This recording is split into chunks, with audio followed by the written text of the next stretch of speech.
जो माटी दिने इंग्रेज शासन विरोध में उठिथिला विद्रोहर स्वर से ही माटी आज अवहेलित।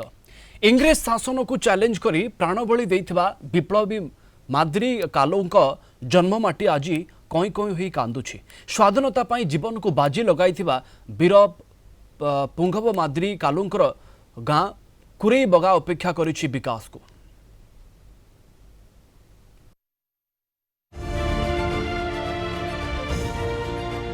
विकास खोजुछि विप्लवी माद्री कालोंक गाँ कुरेई बगा। इंग्रेज शासन को चैलेंज करी सुंदरगढ़ जिला बड़गां ब्लॉक फुलबारी पंचायत कुरेई बगा गाँव विप्लवी वीर माद्री कालोंक बलिदान को भूली जाइछि प्रशासन। संग्रामी दायद और आत्मीय माने मौलिक समस्या पई जुझी हेउछंती। गाँव कोनसी पड़ारे नाही ड्रेनेज व्यवस्था। वर्षा हेले पानी लहड़ी भांगुछि। पानीय जल व्यवस्था होइछि सत हेले समस्त पड़ा को एही सुविधा पहुंची पारिनी। गाँव रे नाही कम्युनिटी सेंटर। माद्री कालों के विप्लवी घोषित करवार कथा आमर गाँव अंचल लोक मानकर मन टे अशांति रहुचे।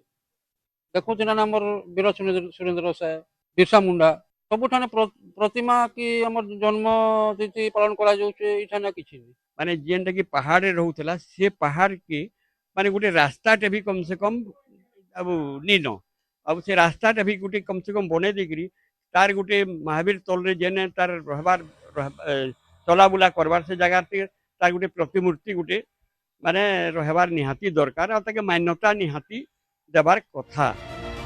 स्वाधीनता संग्राम रे माद्री कालोंक अवदान को समस्ते भूली जाइछंती। एही महान देशप्रेमी को स्वाधीनता संग्राम रो मान्यता देबा पई दीर्घ वर्ष धरी दाबी करि आसुछंती गाँ लोके। तांको संग्राम को सरकारी स्तर रे उचित स्वीकृति केबे मिलिबो प्रश्न उंकी मारुछि।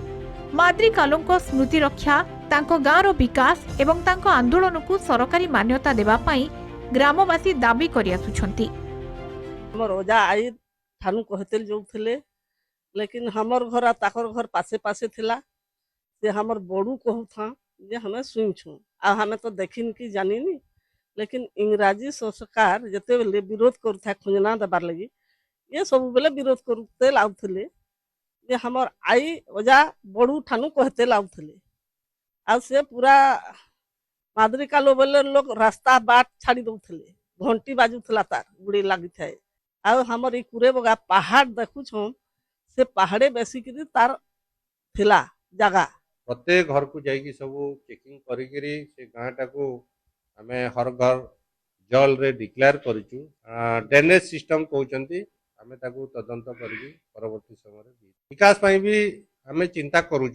विभिन्न समय विभिन्न प्रकार एक्शन प्लान तैयारी होउचे एवं धीरे धीरे से गाँव रे विभिन्न काम मध्य होउचे। स्वाधीनता संग्राम सह जड़ित गाँ आज विकास को अपेक्षा करिबा केते दूर युक्तियुक्त। सुंदरगढ़ पप्पू प्रसाद सिंह का रिपोर्ट, कलिंग टीवी।